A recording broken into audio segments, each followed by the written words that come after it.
Welcome to the show, everybody. I'm Anton, and today's request is from technically all of you, but specifically from Russ. But you guys voted on the theme of the week to be 90s pop and R&B, and you guys wanted Michael Jackson really badly back on the channel.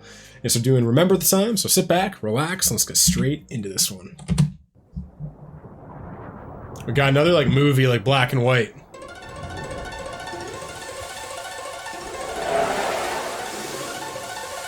I never knew Michael was such an artist.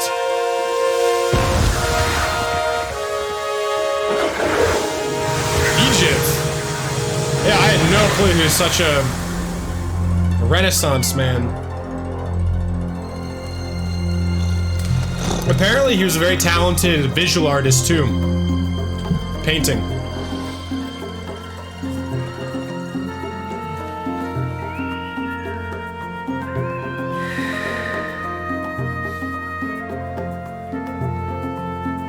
I love creative music videos, you know? Oh my god, Eddie Murphy?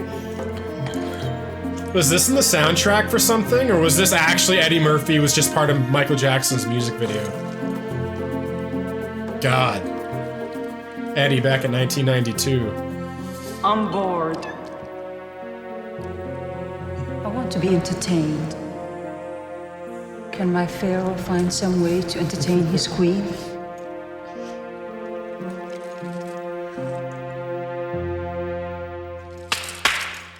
Michael Jackson is gonna be the entertainment. Or not. Oh, he's gonna...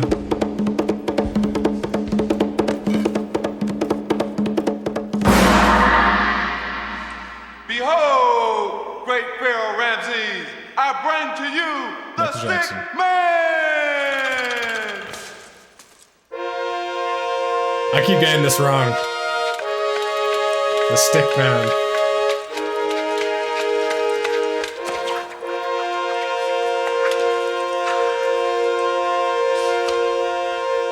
Throw him to the lions. Look at his face right Okay. Presenting Pyro!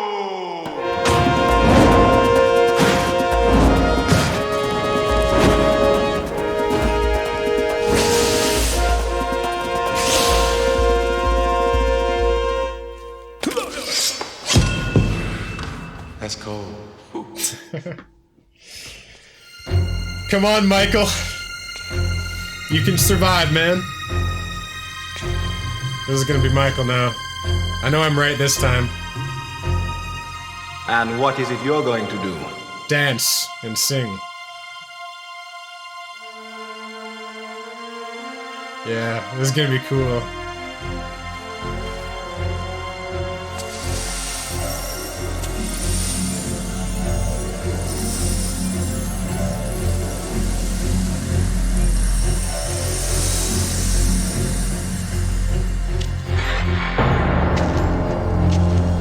God, this is a music video, people. This is fucking awesome.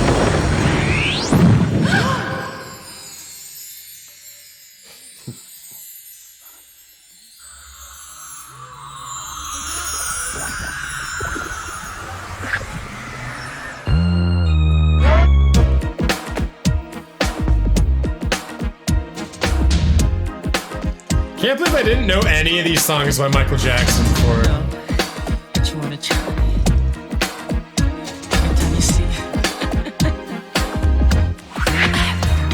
Remember when we fell in love? We were young and innocent then. Do you remember Look at Eddie's eyes. how it all began? It just seemed like heaven, so I did it. And do you remember back in the fall? Remember the game all day long? Do you remember us holding hands? Remember we just as I stand. Do you remember the time when we fell in love? Do you remember the time when we first met, girl? Remember the time? Oh, I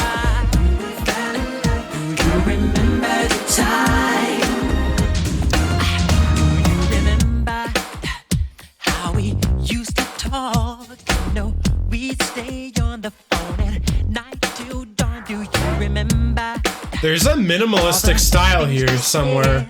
I can't put my finger on it though. Something about the mixing or like it feels very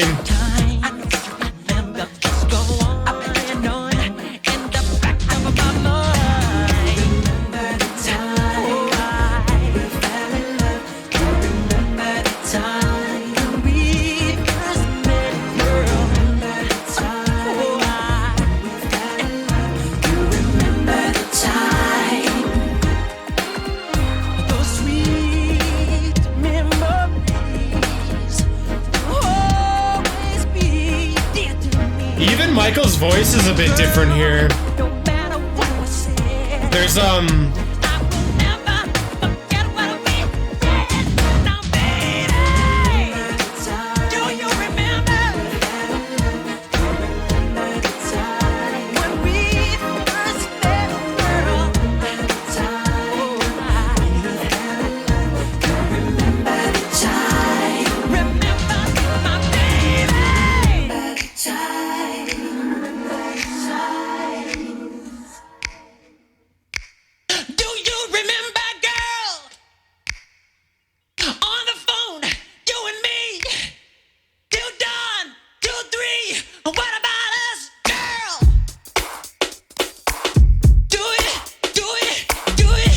it feels so organic, eh? Feels like you're like right there.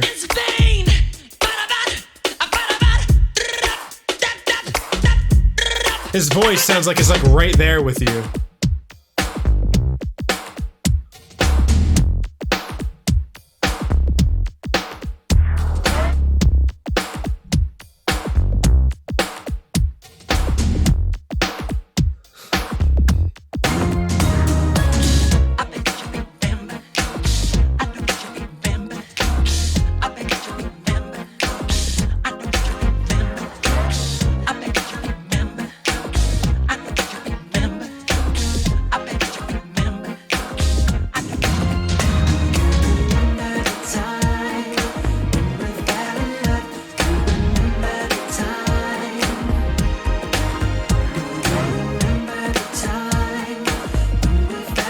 Yeah, great groove to it.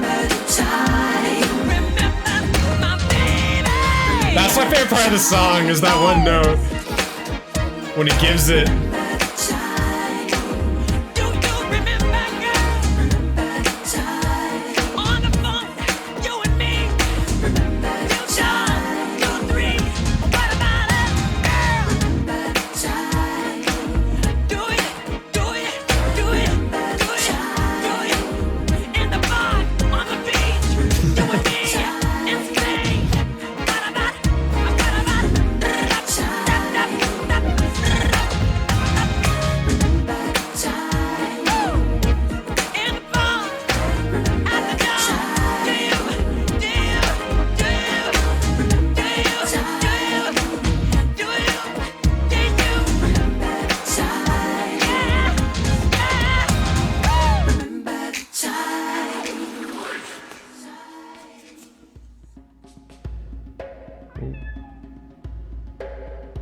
I even like that drum there.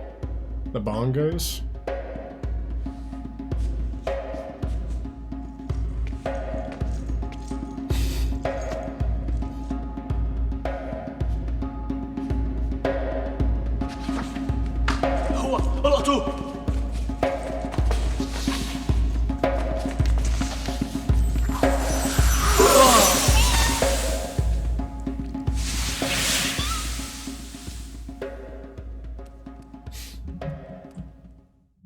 All right, so that was Michael Jackson, Remember the Time.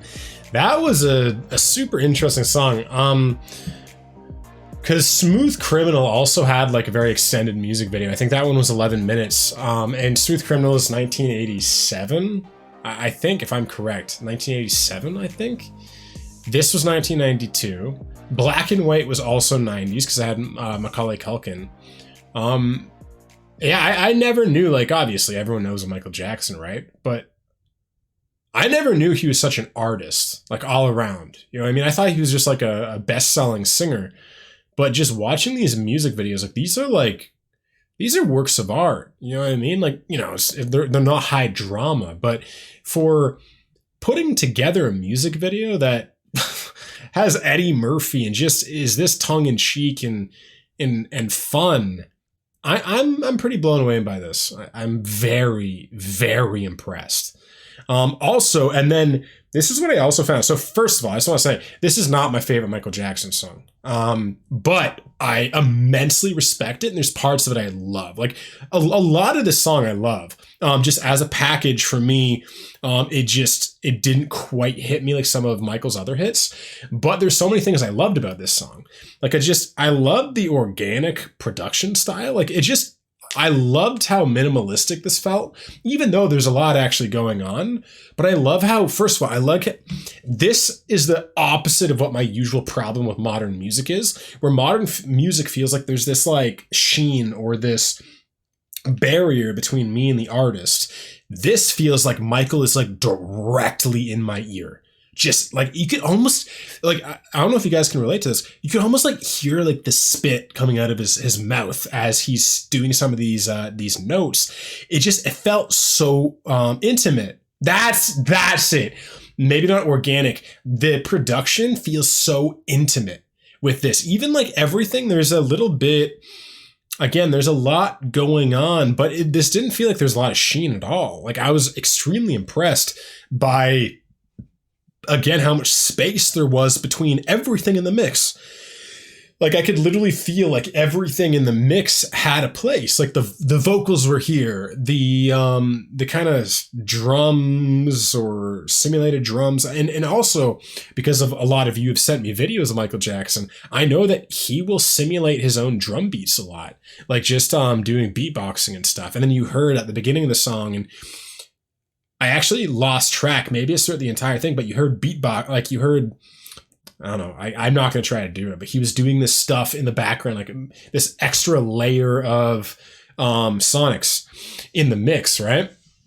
And also what I was pretty blown away by this song is, so I mentioned there is a certain quality to Michael's voice. There is a certain stoicism, I don't think is the word, but this song didn't flow like some of his other songs. Like some of his other songs, obviously, they flow very nicely, right? There's this quality of flow. This one felt very like, and even the power notes were intense. That's why they jumped out to me. I was like, ooh, I like that. Like it actually, because the nature of the song, the almost like push-pull, the same song that does this exact same vocal style, or at least from my ears, is Muse Dead Inside, which is my favorite Muse song. I think it's an amazing vocal performance. My God, it's brilliant. Video is one of my all-time favorite videos. Just everything about that song is amazing. But it has the same thing where there's a very specific vocal style. And then when Michael was like, breaking through every so often, it hits you. It's so impactful because, like, again, it's this like the ebb and flow of this song vocally is just superbly well done. Again, the melodies themselves didn't do as much for me, except for a couple of those notes in the chorus and maybe it's the bridge. This song also, I just think, does a really good job of flowing, literally in terms of song structure. And then this is my other point I was going to talk about is I'm guessing this was all done in one take. Because there's a certain level of momentum that Michael has with his vocal performance of this song that's incredible. You can feel Michael of subtly shifting his energy throughout the entire song, where most music does not do that. Most music, it never stands out to me. And then obviously in modern music, most people don't do one takes at all. They do like a line of a lot of artists don't even do full verses in one take. They literally do line by line by line by line. And in some sense, yes, you get a great vocal take because again, you can really focus on that one line at a time. You can give your best. You can take a little break. You can rest, relax, and then come back strong. But I think what you lose is you lose any ability to build a sense of momentum vocally with your song. And this song has a powerful sense of momentum, especially at the bridge near the end of the song. I was just like wrapped up and I could feel the song moving and evolving and shifting. Again, Michael's a brilliant artist. He is, doing a lot of Michael Jackson. I'm just, realizing this. He's a brilliant artist. He's truly one of a kind. I think Michael Jackson is one of the most talented artists in the world that's like ever lived. Just, he might not be the best singer. He might not be the best dancer. He might not be the most creative, but he's such an amalgamation of talents, and he does all of them to such a high degree.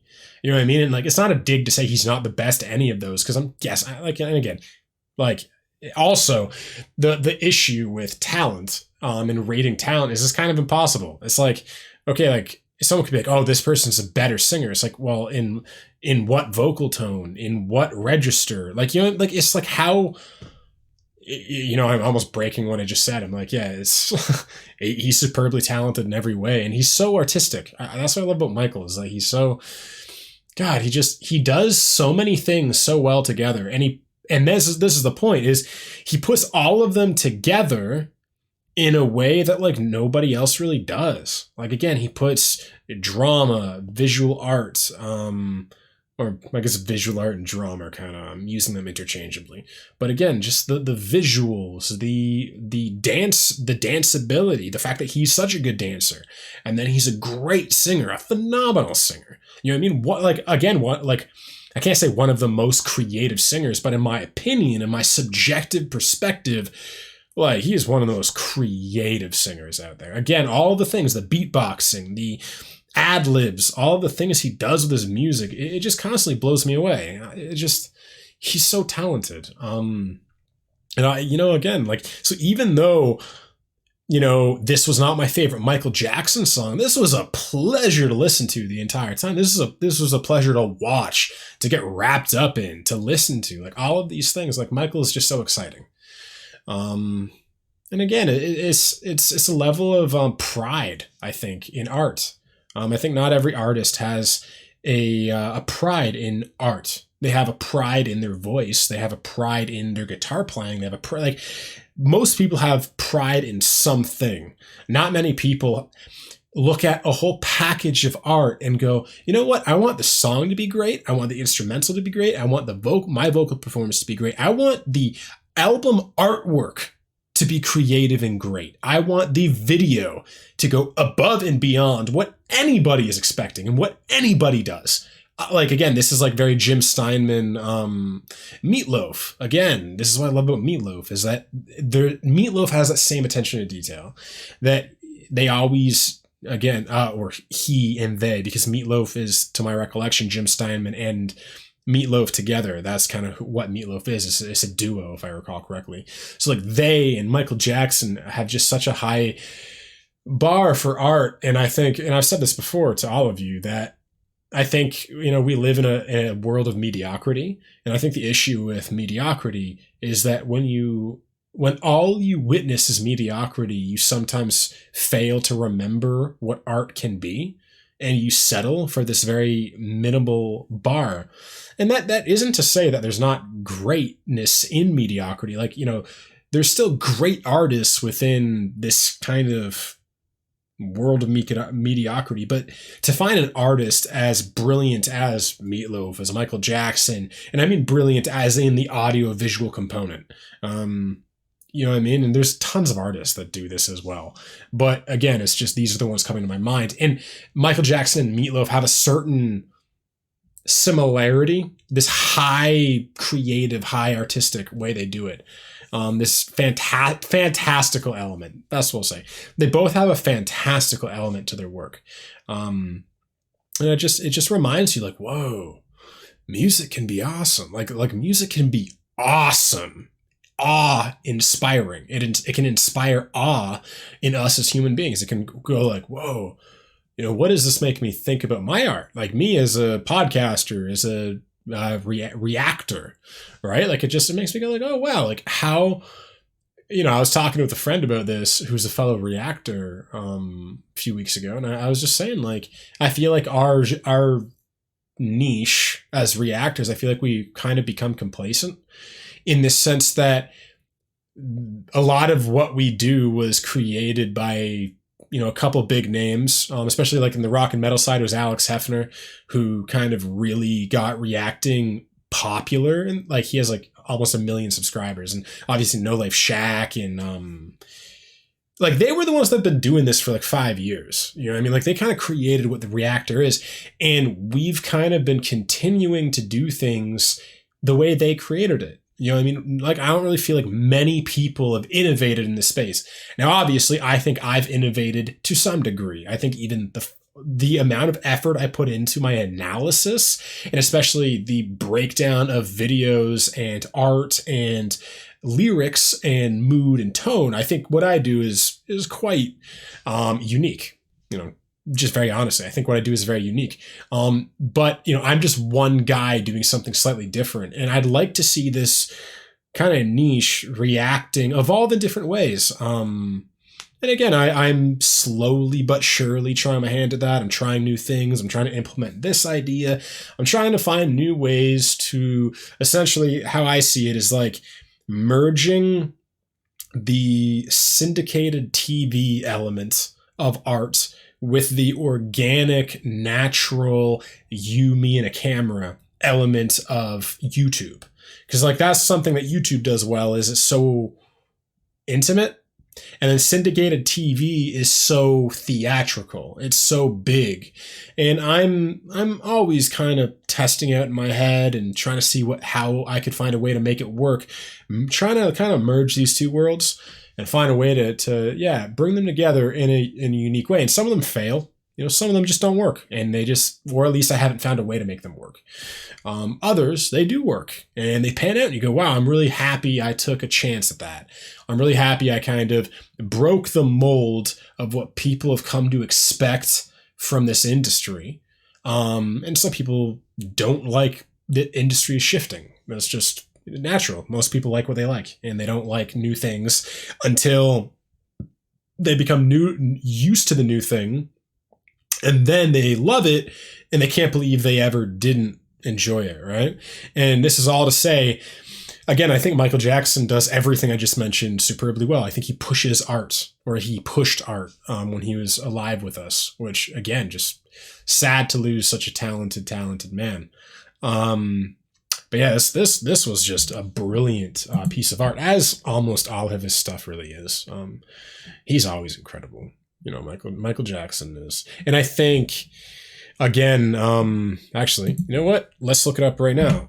Michael Jackson, Smooth Criminal. Because I think Smooth Criminal was his first foray into this kind of thing. Cinematic work, Smooth. Because I want to see when this was. So this was, 1988. Produced by Quincy Jones. Interesting. Yes, 1980s. So he's been, since the 80s, just doing really, really creative things, But anyway, let's jump in the lyrics of this one now. And we're back with Michael Jackson, Remember the Time. So what have the artist said about the song? One of the biggest things Michael really surprised me with, and this is producer Teddy Riley. One of the biggest things Michael really surprised me with on the Dangerous album was his vocal deliverance on Remember the Time, which it is, again, even though it's not my favorite vocal performance, it's incredibly creative.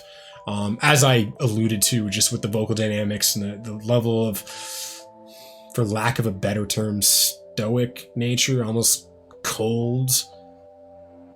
There's a bit of there's a cold stone almost way. I'm trying to describe the vocal style. There's just something almost freeze frame, again, I mentioned all this, that really blew me away. I came to the project with this track.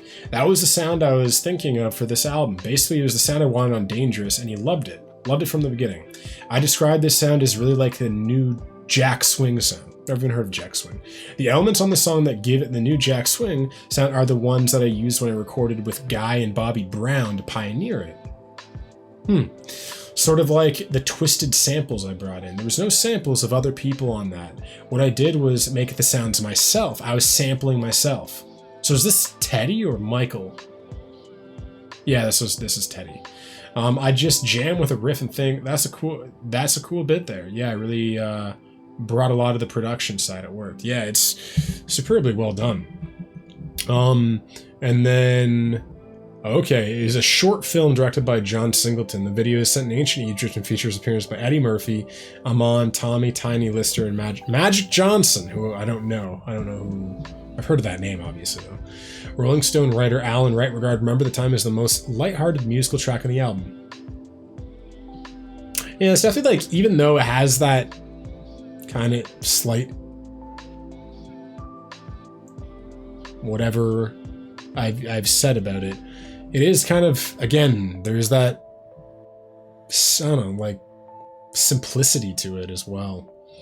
Again, as I was referring to this, like, intimate, simplistic element to it. Just a kind of an interesting simplicity. Rolling Stone writer Alan Wright regarded Remember the Time, I just said that. Okay, and then Diana Ross. I've heard of that name. I don't know what she was in though. But let's jump into the lyrics now. All right. I don't know, bet you want to try. Every time you see, do you remember when we fell in love? We were young and innocent then. Do you remember how it all began? It just seemed like heaven, so why did it end? Do you remember back in the fall, we'd be together all day long? Do you remember us holding hands? In each other's eyes we'd stare, tell me. And then, do you remember the time when we fell in love? Do you remember the time when we first met, girl? Do you remember the time when we fell in love? Yeah, so it's, you know, from what I gather, it's just a song about, you know, we've all had relationships like that where you're like, yeah. A lot of the time, this is what I always talk about trauma bonding, is it's like, you know, relationships can break down for so many reasons. Like, I can't know why it broke down, but I do know a certain pattern of human beings, and most of the time it's like, okay, usually just this idea of like falling in love. A lot of the time it's not just two things, but a lot of it falls into two categories of like falling in love. There's like falling in friendship and falling in the deep sense of truth with each other. And then there's like falling in lust, falling in infatuation, like when you just lose yourself with each other and you just pour yourself into each other, and it's like, it's bliss. Like, and you can tell it's a chemical bliss. It's like your hormones are just jacked up. That's what he's probably referring to. Or he's simply just talking about, yeah, we used to be best friends, and then, you know, something happened. One of us betrayed each other's trust, the other's trust. So I'm not sure, but I'm guessing, you know, again, depending on when he's talking about this relationship, is probably trauma bonding. Do you remember how we used to talk? You know, we'd stay on the phone at night till dawn. Do you remember all the things we said? Like, I love you so, I'll never let you. Okay, I was about to ask. I was like, what? Okay, so first of all, talking at night, all night, that doesn't mean anything. Again, you can talk all night about I love you, and everyone, like, this feels again like an addict, right? I love you so much, I'll never let you go. Like, if they were talking about, I don't know, like kids and their future and traveling the world, like, you know what I mean? If it's like, if there's almost a level of substance and sharing of values and sharing of the deeper notions outside of purely emotions, because obviously sharing emotions is beautiful, sharing passion is beautiful, but what you'll notice about a lot of these addictive relationships is mostly the only thing you are sharing is like love, or a lot of times just lust. It's addiction. And you'll, again, as Michael talked about here, like, the things you usually say are just purely sexual and chemical. Do you remember back in the spring, every morning birds would sing? Do you remember those special times? And also, you know, a hint is like, again, you can have a special relationship with like your soulmate or someone who you're really good with. You can have special times, but it's like, do you look at this special time as like an addict looking back at being like all of these wild events Or are you looking back at like the special times, like the intimate, quiet times where like you just, I don't know, looking into each other's eyes and you're just like, wow, I feel very close to you. I feel very at home. You know what I mean? Because we all know there's two different kind of ways to look into someone's eyes and feel connected. One is just, yeah, again, hormones, you know, love drugs, right? But yeah, those sweet memories will always be dear to me. And girl, no matter what was said, I will never forget what we had. Now, baby, and we don't have that anymore. That's the whole point of this song. Is, do you remember? I'll never let you go, but we did. And then remember the time. Ooh, and then yeah, just back. Grat tat tat. Remember the time after dark. Do you? Yeah. All right, ladies and gentlemen, this was Michael Jackson. Remember the Times. Overall, brilliant overall song and just audio visual experience. This was incredible. And again, as I said, even though it's not my favorite like chorus or verse melody by Michael, I'm still blown away by it. You know, almost everything he does blows me away in some degree or another. It's like even if it doesn't hit you emotionally, I think like everyone can look at something that Michael does and go, wow, there's real artistic merit to that. Like he's incredibly talented. But for all of you, what are your favorite Michael Jackson songs? Let me know down below. And also, yeah, if you have a request for me, join everyone in our Patreon family. You can throw your request on the list in the queue. And obviously, we've done a lot of Michael Jackson. So if you want to go on the Michael Jackson journey with us, click right here, and I'll see you in the next one.